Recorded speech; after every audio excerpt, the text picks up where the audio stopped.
tanah Israel. Di kejadiannya adalah ketika Firaun memerintah Mesir dan kemudian dia bermimpi, dan setelah itu diartikan mimpinya oleh Yusuf yang orang Israel tapi dijual di Mesir. Kemudian ada masa kelimpahan 7 tahun dan kelaparan 7 tahun. Setelah kelimpahan 7 tahun, kemudian dalam 7 tahun kelaparan, semua dunia pada waktu itu termasuk negara Israel punya persoalan dalam kebutuhan. Maka Yakub dan anak-anaknya dan saudara-saudaranya pindah ke Mesir untuk mencari hidup. Dan mulai dari situlah sejarah Israel berada di Mesir. Ini penting juga bagi kita, pengetahuan kita tentang bagaimana Tuhan menolong, ya. Maka saudara, setelah 400 tahun lebih, orang-orang Israel di Mesir menjadi budak. Orang-orang Israel yang ada di Mesir mengalami persoalan, dan satu ketika mereka didoakan, mereka ditolong oleh Tuhan. Maka Tuhan melakukan, jadi Musa itu lahir di Mesir, turunan orang Israel. Pada waktu itu sejarah Musa setelah Yakub itu dan anak-anaknya keturunan orang Israel ke Mesir, dan kemudian Musa lahir dan akhirnya Musa juga keluar. Dan satu ketika Tuhan mendengar cerita orang-orang Israel. Orang Israel dalam arti kekristenan kita adalah orang pilihan Tuhan. Kita ini orang Kristen disebut Israel yang rohani, tapi kita bukan bangsa Israel. Kemudian saudara, dikirimlah Tuhan Musa. Sudah 400 tahun lebih, dan kita nanti akan melihat bagaimana Tuhan menolong mereka. Kemudian Musa pergi ke Mesir, dan kemudian Tuhan mengizinkan tulah ini percobaan kepada orang Mesir. Tapi memang orang-orang Mesir keras kepala, tidak diizinkan orang Israel keluar. Persoalannya ini, perhatikan, Tuhan izinkan tulah atau penderitaan, tapi dalam waktu yang sama, ini yang sulit bagi kita orang Kristen. Sekali lagi, Tuhan mengizinkan tulah atau penderitaan yang sangat hebat, tapi dalam waktu yang sama Tuhan mengeraskan hati Firaun. Ini dalam hidup kita, dalam kekristenan kita alami ini. Kalau ada percobaan yang terjadi bagi kita karena kesalahan kita bisa bertobat. Tapi persoalannya, Tuhan beri percobaan, tapi Dia keraskan hati orang yang melakukan percobaan bagi kita. Ini yang sulit. Contohnya itu seperti Ayub. Ayub itu bukan karena kelemahan atau dosanya, tapi diizinkan Tuhan supaya dia mengalami percobaan. Kan selalu kita bilang, Tuhan ampuni aku, Tuhan, aku sudah bersalah begini. Itu gampang, kita tahu. Tapi kalau karena maunya, cintanya Tuhan kepada kita, dibuatlah persoalan, bagaimana? Jadi tidak semua persoalan datang dari setan. Kan selalu kita salahkan setan ini. Iya, memang pernah setan melakukan itu kerjanya memang. Tapi kedua juga karena kita, dosa kita, karena perbuatan kita. Jadi jangan salahkan terus setan. Kita ketahui dia nanti, kamu sebenarnya masalahnya. Nah, ini menderita ini. Enggak, itu karena salahmu. Oh, Tuhan berkati aku berlimpah-limpah. Kau sudah ku berkati kau, tapi macam-macam kau ke gereja lagi. Karena terlalu banyak kau. Itu kan kesalahan kita. Yang paling agak sulit adalah diizinkan oleh Tuhan. Ini yang terjadi di Mesir waktu itu bagi orang Israel. Tuhan tahu mereka, tapi diizinkan Tuhan juga Firaun melakukan persoalan. Tapi dalam kejadian-kejadian itu, dan itu yang kita bicarakan hari ini, satu kejadian perubahan total, pergantian sejarah secara total. Orang Israel keluar dari Mesir dan perbudakan. Dan saat ini disebut kejadian ini Paskah, melewati Paskah, bahasa Inggrisnya pas, lewat. Orang-orang Israel di Mesir melewati perbudakan. Orang-orang Israel di Mesir pindah pada keadaan yang lebih baik. Kalau bagi kita orang Kristen, orang gereja hari-hari ini, kita melewati semua penderitaan akibat dosa kita karena Yesus sendiri yang disalib di atas kayu salib untuk membebaskan dosa kita. Kita akan melihat kejadian Keluaran pasal 11 dan pasal 12. Tentu saja saya tidak baca semua, tapi kita melihat beberapa ayat yang di sini kita akan melihat kapan mulainya Paskah. Dan nanti kita akan melihat Paskah yang kita rayakan saat-saat ini bukan Paskah seperti ini. Paskah kematian Yesus Kristus. Pengantar adalah ketika Adam dan Hawa jatuh dalam dosa, mereka sebelumnya berbincang-bincang dengan Tuhan. Adam dan Hawa ada di Taman Eden, kemudian mereka berbincang-bincang, di mana baru ada musik Tuhan, segala macam. Tapi satu ketika ada percobaan yang dilakukan kepada mereka oleh iblis dalam bentuk ular.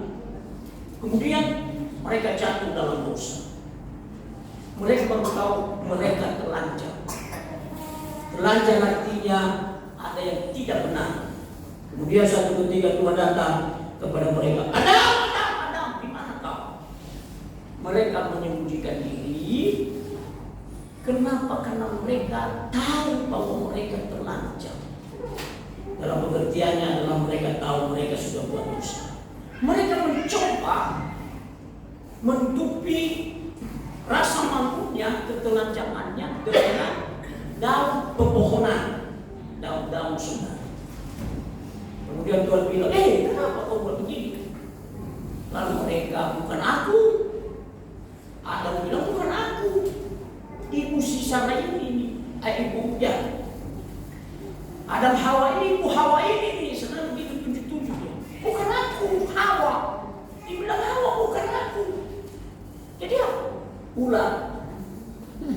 Nanti dia mau dikatakan kalau dosa itu kan. Bukan aku, itu. Bukan aku yang salah, manajerku, padahal kita malas. Begitu terus. Baru kesimpulannya apa? Kau ini Adamnya. Tapi karena kasih Tuhan, dia menutupi ketelanjangannya dengan kulit binatang. Ini perlu kita ada pengetahuan juga secara Alkitab.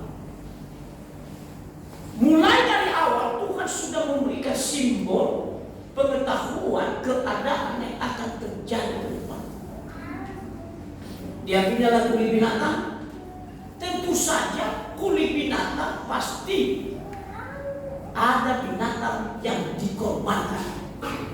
Misalnya kulit kambing, jadi kulit domba.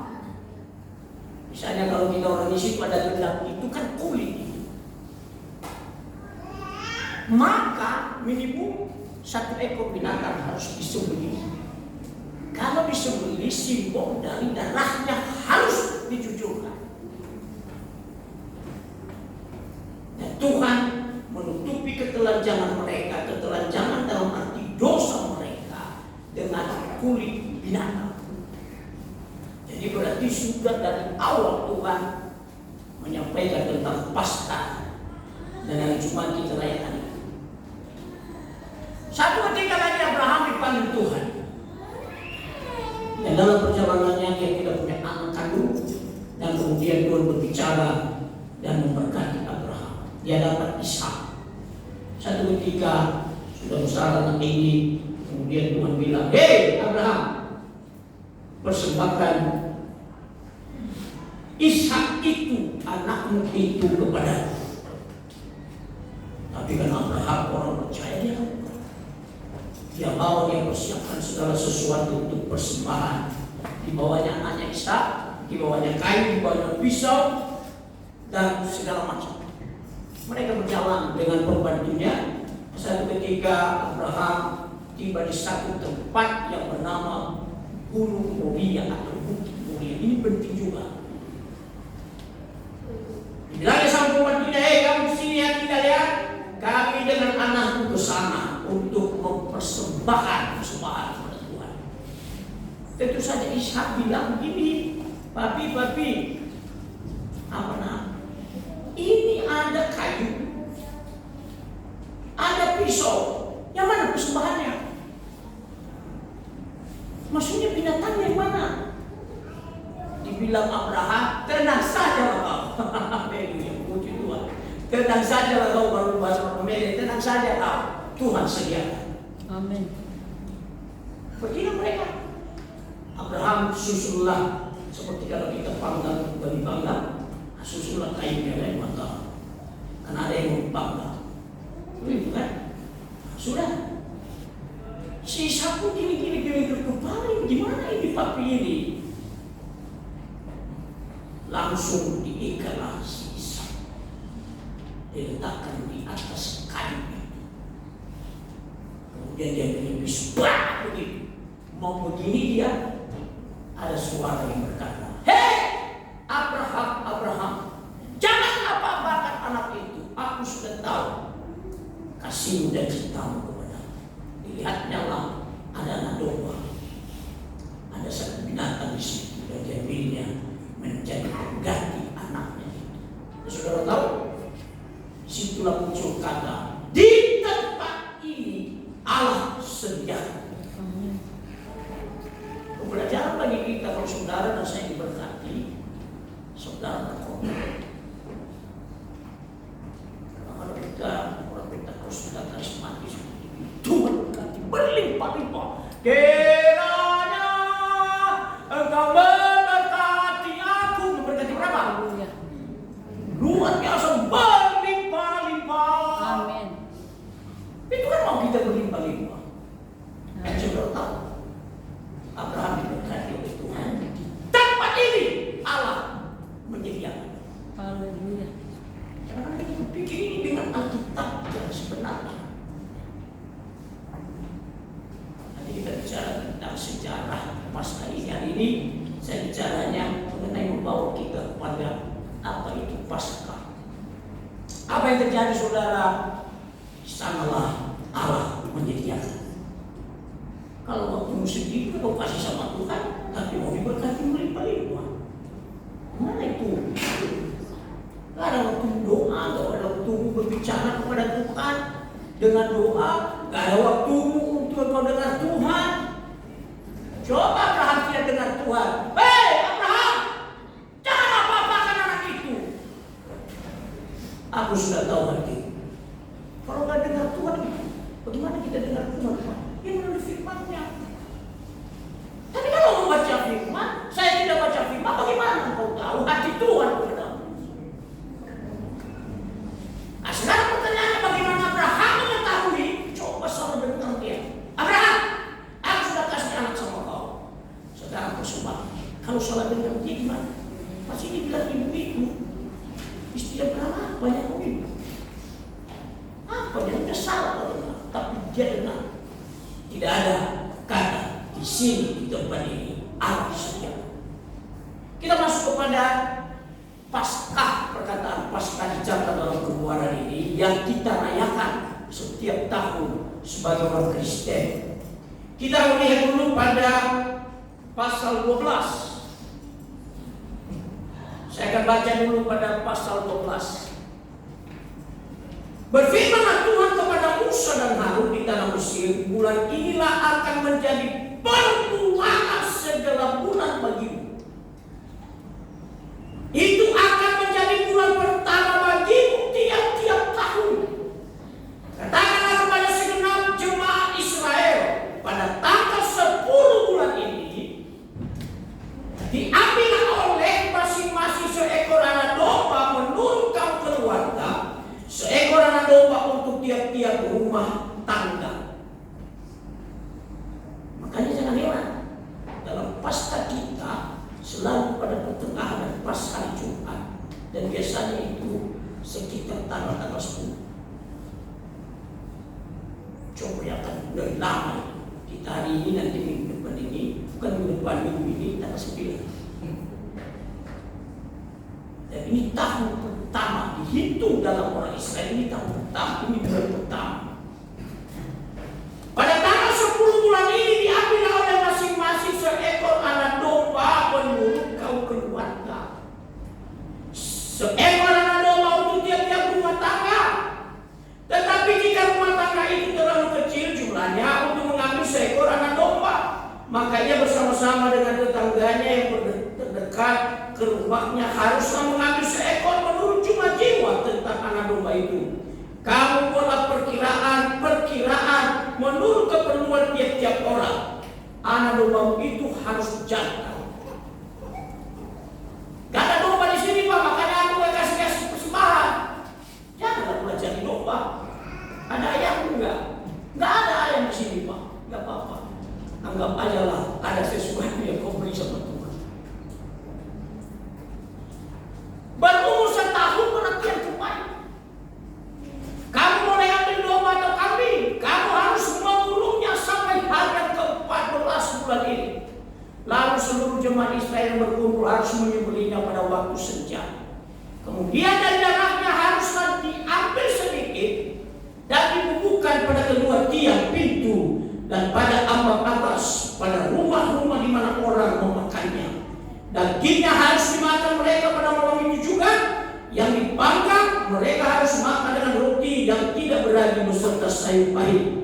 Janganlah kamu memakannya mentah atau direbus dalam air. Hanya dipanggang di api, lengkap dengan kepalanya dan betisnya dan isi perutnya. Janganlah kamu tinggalkan apa-apa dari daging itu sampai pagi. Dan beginilah kamu makannya dan seterusnya sampai pada malam itu. Nah, ini yang penting ayat 12.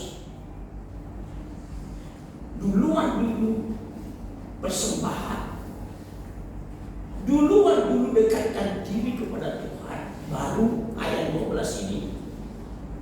Sebab pada malam ini aku akan menjauhani tanah Mesir dan semua anak sulung dari anak manusia sampai anak binatang akan kubunuh, dan kepada semua awak Mesir akan kujatuhkan hukuman. Akulah Tuhan, dan darah itu menjadi tanda bagimu pada rumah-rumah di mana kamu tinggal. Sejarah orang Israel di Mesir, Tuhan kirim Musa. Bandel pula si Firaun ini, tapi bandelnya si Firaun. Jadi kadang-kadang kita harus pakai istilah yang kuat. Tuhan keraskan hatinya. Makanya kalau terjadi percobaan bagi kita, jangan terus salahkan setan. Mungkin juga ada intervensi Tuhan, kau memang bantu kami biar kau selesai sendiri. Kayak ada itu.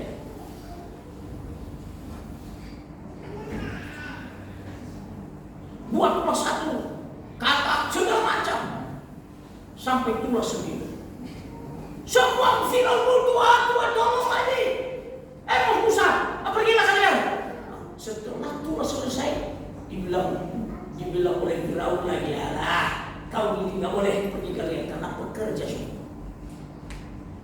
Tapi kita ini dikeraskan oleh Tuhan. Tapi intinya di sini adalah persembahan kepada Tuhan. Dikatakan kepada orang Israel, Musa bilang sama orang Israel, setiap rumah tergantung berapa banyaknya. Setiap rumah persembahkan domba dan kambing. Saudara dan saya lagi cari-cari alasan gimana mau saudara. Kan dalam firman Tuhan kan domba kan ada waktu. Waktu kita saja juga mau persembahkan untuk doa kepada Tuhan. Tapi kalau kita saya bisa. Kafe, domba, kambing atau apa saja. Nah kemudian dikatakan Tuhan, ini keras sekali kepala Firaun, buat dia dulu, biar sujud dia kepadaku supaya kalian datang dan pergi untuk beribadah. Malam itu, ini lagi sulit ini. Malam itu aku, kata Tuhan, akan jalan mengelilingi batang ini, misalnya itu ya. Bukan setan loh. Allah sendiri bertindak membebaskan umat percaya. Tuhan sendiri yang bertindak. Kalau saya pakai katanya, Tuhan sendiri yang memburu anak-anak sulung orang Israel, termasuk anak sulung binatang. Ada anak sulung di sini kita, siapa yang anak sulung di sini? Gak ada semua anak kedua. Ada anak sulung di sini di keluarga kita. Nggak mati lah ini kan. Saya anak ke-11. Ada anak sulung di situ, ada satu ya. Anak sulung ada satu lagi. Wish, tapi kali ini kan ya. Kalau ada Yesus. Kalau pada waktu itu Pak belum habis lagi kita ini. Tapi maksudnya sulung juga ada yang terbaik, dan itu yang dihabisi oleh Tuhan. Cuma ini begini. Kenapa ini terjadi? Orang Mesir sangat tidak menghargai Tuhan. Dalam waktu yang sama, menolong umatnya.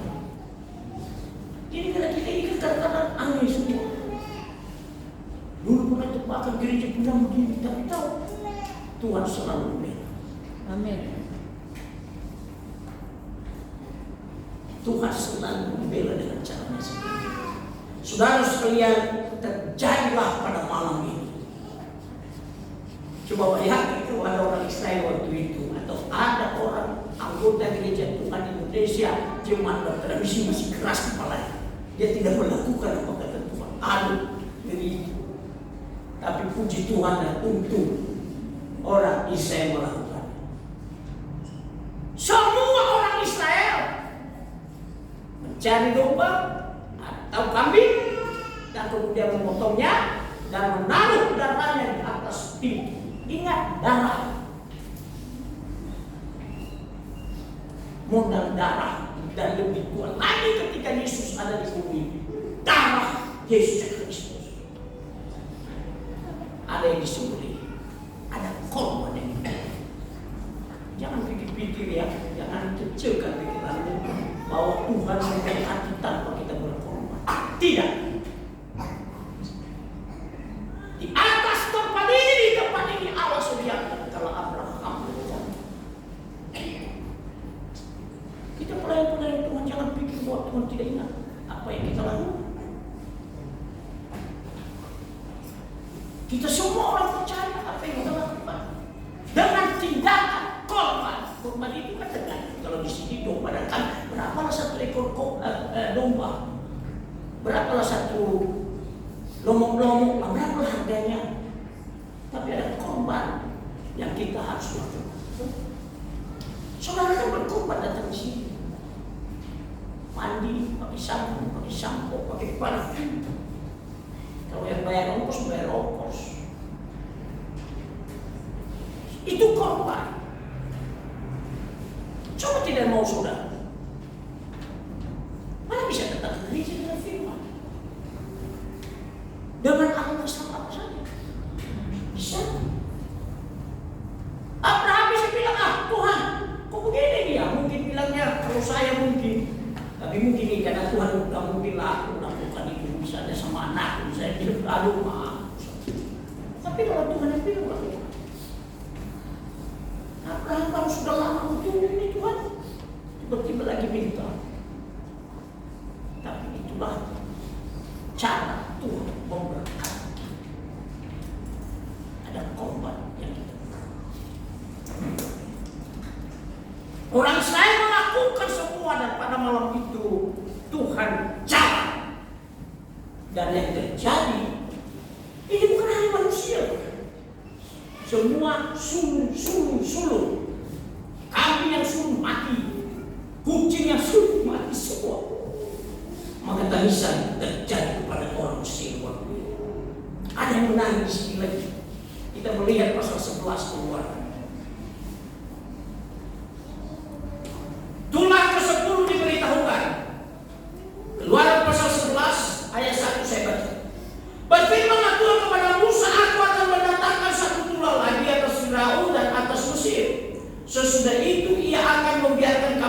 pergi dari sini. Apabila ia membiarkan kamu pergi, ia akan benar-benar mengusir kamu dari sini. Ini terakhir ya. Tuhan bilang sama siapa ini, Tuhan yang Firaun ini kau macam-macam lemaknya. Ini sama kamu. Ia akan benar-benar mengusir kamu dari sini. Baiklah katakan kepada bangsa itu. Oh, ini yang apa? Yang menarik. Baiklah katakan kepada bangsa ini, maksudnya orang Israel, supaya setiap laki-laki meminta barang-barang emas dan perak kepada tetangganya, dan setiap perempuan kepada tetangganya pula. Lalu Tuhan membuat orang Mesir bermurah hati. Dalam firman Tuhan dikatakan orang-orang Kedar pun diperintahkan Tuhan untuk membantu orang percaya. Ini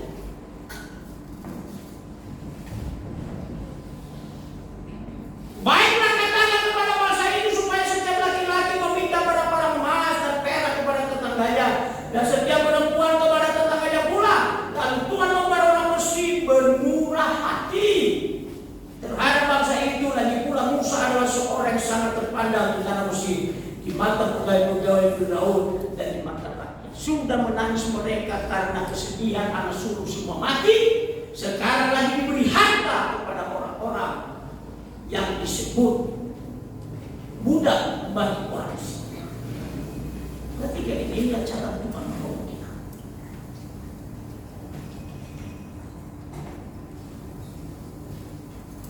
Berkatalah Musa, beginilah firman Tuhan, pada waktu tengah malam aku akan berjalan dari tengah-tengah Mesir. Tuhan bilang sama dia, biarlah orang-orang Israel melakukan apa yang kukatakan, dan mereka biarlah meminta sebelum pula Tuhan supaya harta-harta orang Mesir.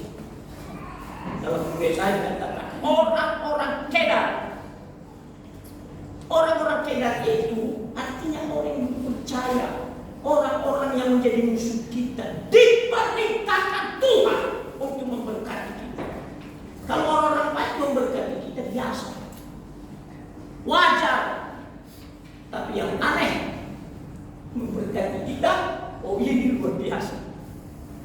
Coba lihat Abraham. Ketika dia melakukan korban kepada Tuhan dengan jujur, Tuhan bilang, "Hey Abraham, this is Jehovah Jireh, the provider. Karena kau telah melakukan ini Abraham, di sini, di tempat ini Allah sedia." Di sini juga itu kuasa dari Yesus mendapatkan dan diberitakan berkat kepada kita. Orang-orang Israel melakukan apa yang diperkatakan Tuhan. Tuhan yang bertindak. Makanya kalau menunggu Tuhan yang bertindak, oh ini agak apa dia? Kita nggak ada daya lagi. Kita nggak ada lagi punya apa lagi. Sudah antara mati dan hidup. Duluan mati baru hidup. Coba ya. Duluan lapar daripada kenyang. Nggak ada jalan lagi. Tapi ingat, Tuhan yang kita sembah adalah Tuhan yang besar. Kalau tidak begitu, ngapain kita menyembah Tuhan? Kalau bukan begitu, waktu kita puji Tuhan. Kalau bukan begitu, kenapa kita melayani Tuhan? Aku minggu yang lalu saya di Medan melayani Tuhan puji. 1 minggu saya di Medan. Aku sendiri. Ngapain? Capek. Tapi kalau kita tahu, kita melakukan kehendak Tuhan, Tuhan yang bisa melakukan lebih dari apa yang kita pikirkan. Ini orang-orang Israel tidak tahu, tidak percaya bahwa orang Mesir akan memberkati mereka. Tapi kalau Tuhan yang melakukan, semua bisa. Apa yang terjadi saudara? Ketika itu dilakukan, maka Tuhan, saudara, disuruhnya Musa untuk melepaskan orang Israel dengan satu tujuan, supaya mereka beribadah kepada-Nya.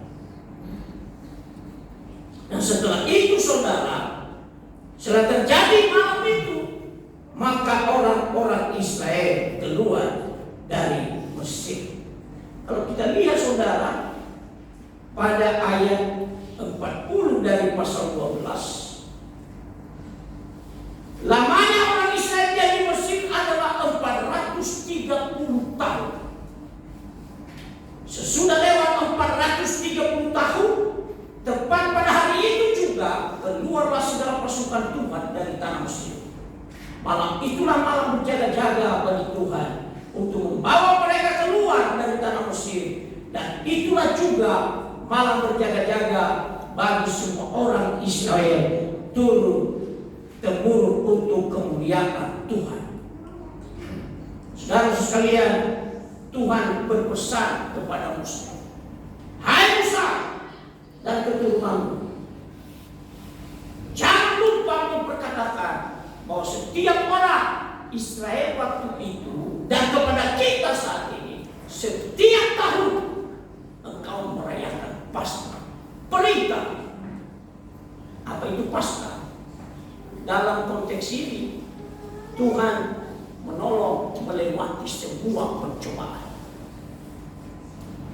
Tuhan menolong orang-orang Israel yang ada di Mesir 430 tahun lebih. Mereka harus keluar dari perbudakan. Berarti Paskah adalah pembebasan. Paskah berbicara tentang berkat yang Tuhan beri kepada kita. Nah, ketika Yesus satu ketika dan nanti hari Jumat kita akan dengar firman Tuhan, dikumpulkannya murid-muridnya. Setiap tahun mereka lakukan. Yesus sebagai keturunan Israel setiap tahun lakukan Paskah. Tapi pada waktu sebelum dia mati, dipanggilnya murid-muridnya di atas loteng itu. Mari, 1, 2, 3, 4, semua termasuk Yudas ada di sana. Dibilang begini, "Aku akan berpisah dengan kamu." Pada Paskah waktu itu terakhir bagi Yesus, diambilnya lah roti, diambilnya lah anggur, dan dikatakan begini, "Inilah tubuhku yang dipersembahkan bagimu." Kemudian diambilnya anggur, "Inilah darah." Situlah perubahan perlakuan tentang Paskah. Dan Paskah itu adalah kematian Yesus Kristus yang dikatakan oleh Yohanes Pembaptis, "Lihat anak domba Allah." Yesus itu disebut oleh Yohanes Pembaptis anak domba Allah. Jangan marah ya kalau dibilang nanti sama kita, lucu kali nama Tuhan kalian ini. Apa banyak? Kayak domba, binatang. Bagaimana? Marah kok nanti susah. Yohanes Pembaptis bilang, "Lihat anak domba Allah." Kenapa tadi bagi orang Kristen harus tahu tentang firman ini, tahu apa sejarahnya. Orang lain tidak mengerti. Kalau kita setiap minggu seharusnya kita lakukan perjamuan kudus hari ini, karena setiap awal minggu ambil roti apa lagi? Ayo kita begini ya, udah dibagi oleh pelayan dan begitu udah. Kemudian inilah tubuhku, ya kan? Kemudian kita begini, apa lagi? Oh, hati-hati saudara, bukan sekedar simbol. Orang-orang Israel ditolong oleh Tuhan mempersembahkan domba. Ketika masa Yesus sebelum dia mati dan naik ke surga, dia lakukan begini, "Inilah tubuh." Dan hari Jumat kita akan bicara tentang kuasa tubuh dan darah Yesus Kristus. Jangan pikir aku kecil ini enggak. Kalau aku yang lapar, mudah-mudahan kami ini baru tadi makan para pelayan, masih kenyang. Apalah mudah roti. Tapi ingat kuasanya saudara. Apalah seekor domba dan rakyat diletakkan di atas pintu rumah saudara. Kau hadirkan Yesus di rumah saudara dengan tanda darah. Saudara ditolong oleh Tuhan.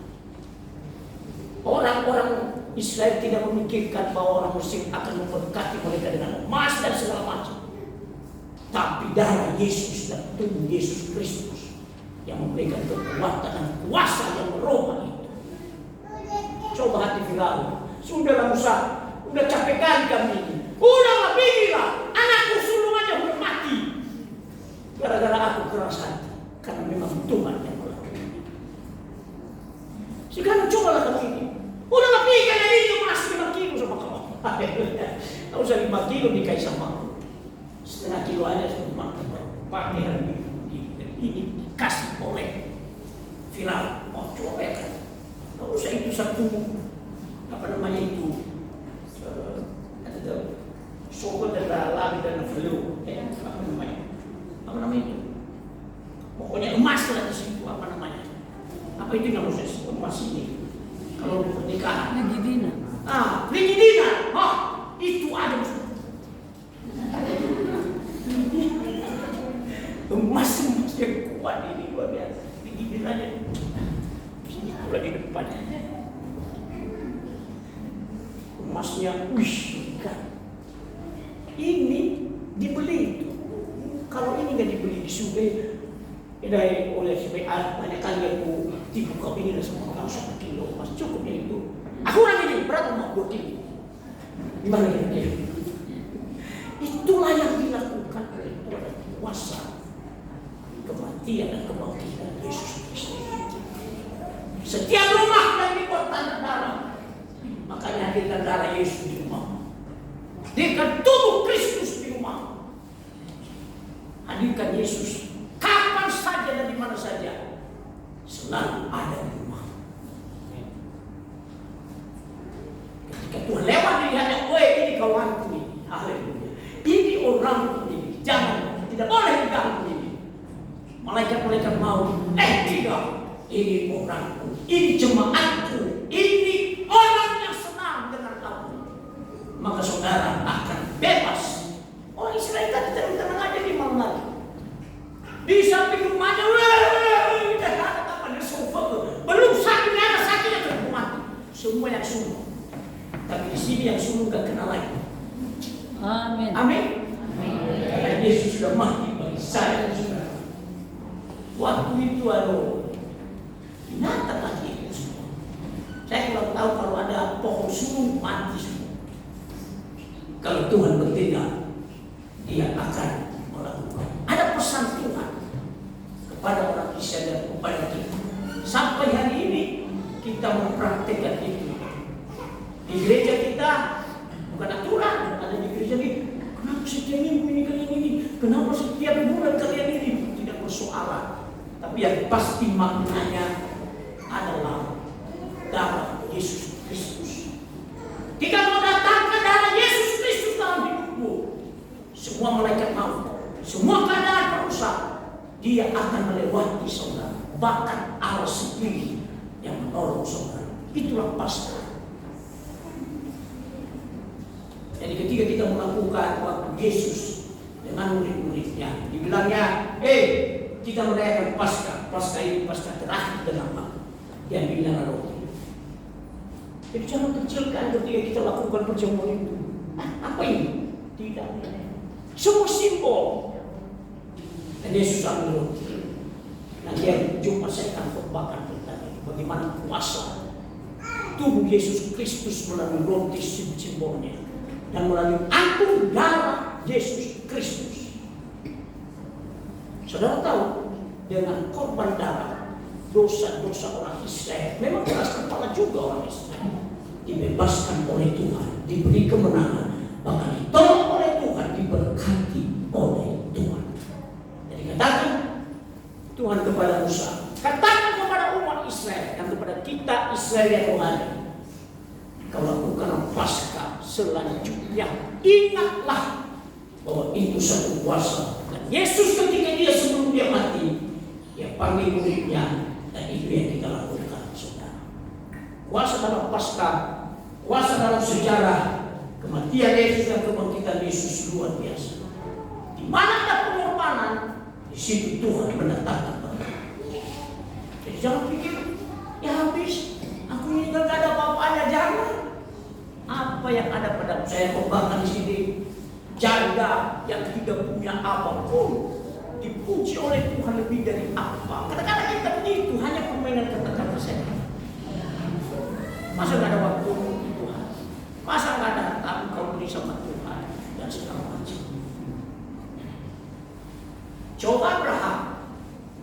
persembahan di sini.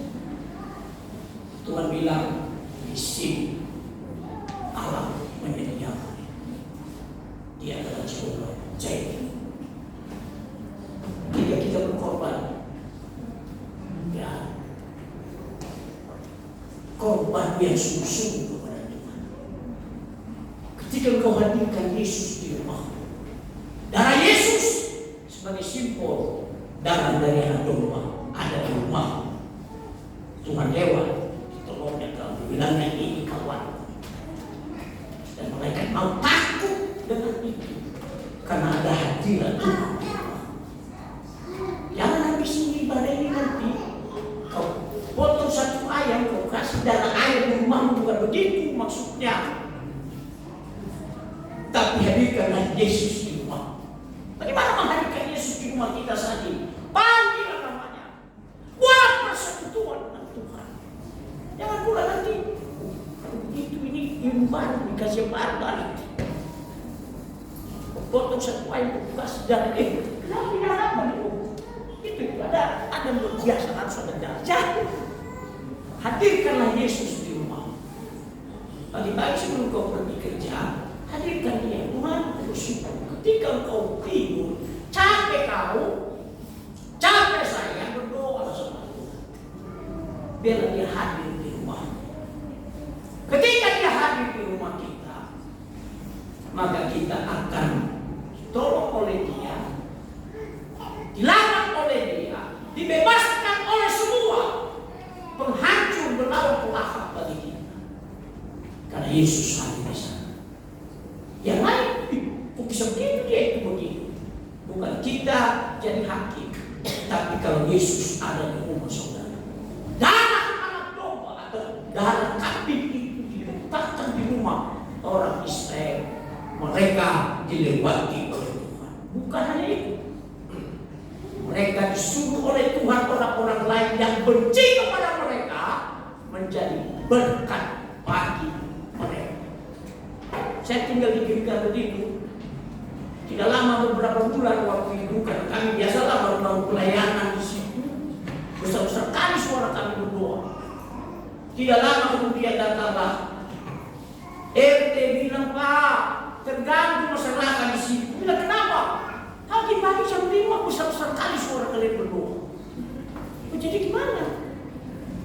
Karena waktu itu di sekolah itu di dekat rumah kami itu mes, yang biasa mes kalau tempat orang-orang yang beriman. Aku bilang, ada apa masalah? Ya terganggu mereka jam 5 berdoa sama suara. Kami dulu di lantai 2 biasalah. Baru selawat orang-orang yang wah besar kali suara. Dia bilang, jangan aja suara ada apa? Baru bilang jadi masalahnya apa Pak? Kalau pergi dari sini, karena waktu itu masih sewa. Aku bilang kalau itu masalahnya pagi-pagi kami tidak mau. Maka kami berdoa pagi-pagi di yang ada di hotel Trinity, yang sekarang ada di Kongko. Di situ doa kami pagi-pagi. Kita kecilkan suara kita ya.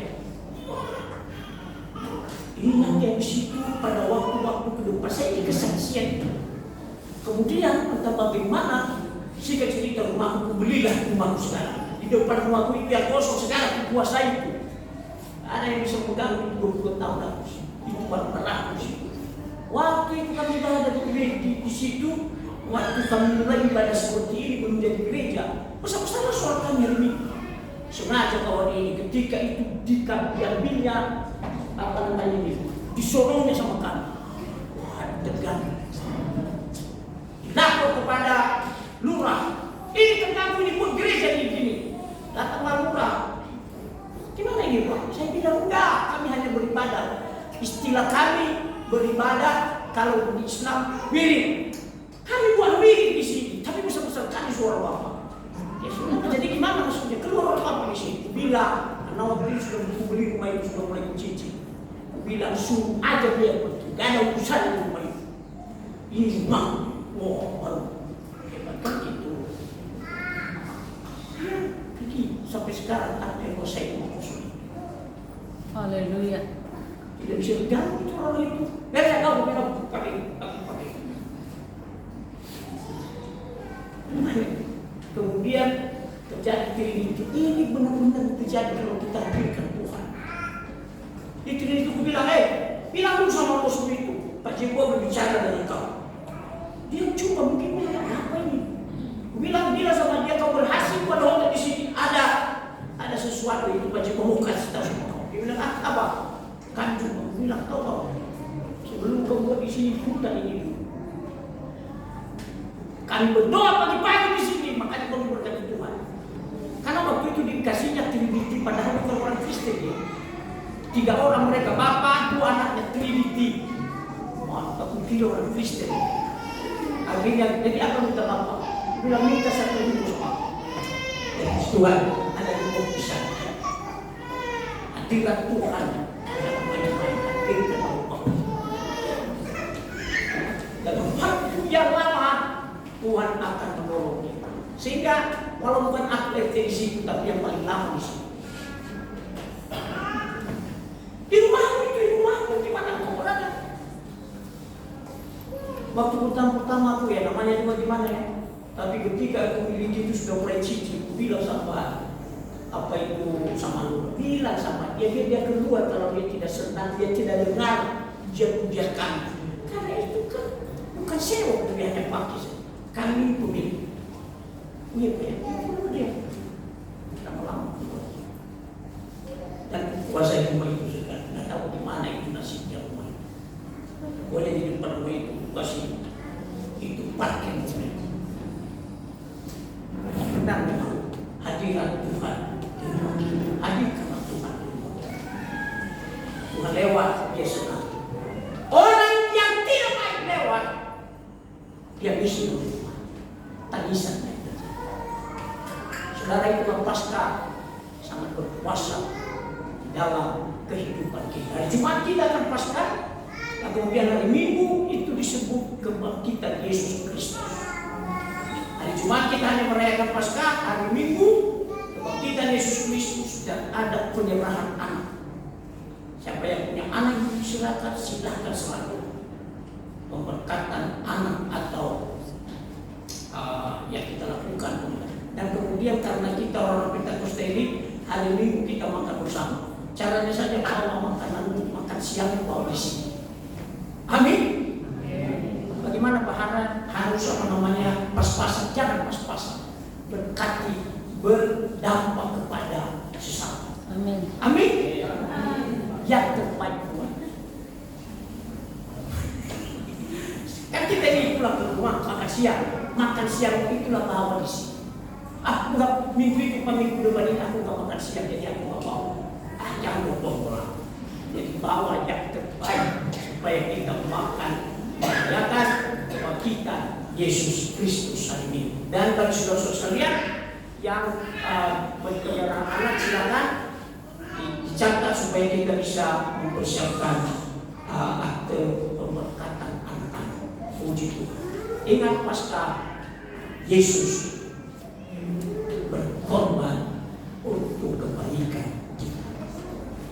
Mari kita berdoa. Bapak Saudara bersyukur bahwa saudara Paskah yang bersampaikan kepada orang Israel, kepada kami Israel rohani hari ini. Kami mengingat ada kuasa di dalam Paskah. Dan kau membebaskan dan melepaskan orang-orang Israel dalam perbudakan. Karena kuasa-Mu, Engkau sendiri yang melakukan itu.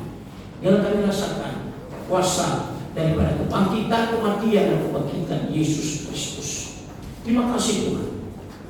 Dan ketika kami melakukan korban seperti orang-orang Israel waktu itu, di sana Allah menyediakan. Di situ Allah memerintahkan berkat-berkat-Mu kepada umat Israel dan kepada kami. Ketika kami hadirkan Allah, ketika kami hadirkan Yesus di rumah kami, di setiap di mana kami bekerja, maka Allah menolong kami. Allah memperdulikan kami. Allah memerintahkan berkat-Mu bagi kami. Biar kami buat hubungan dengan Tuhan. Melalui doa kami bercakap-cakap dengan Engkau. Melalui firman-Mu kami mendengar apa yang Kau perkatakan bagi kami di setiap rumah kami. Sehingga ketika mereka mau menghancurkan kami, tidak mampan. Tapi ketika Kau lewat, Engkau memberkati kami. Terima kasih Bapak. Terima kasih Yesus.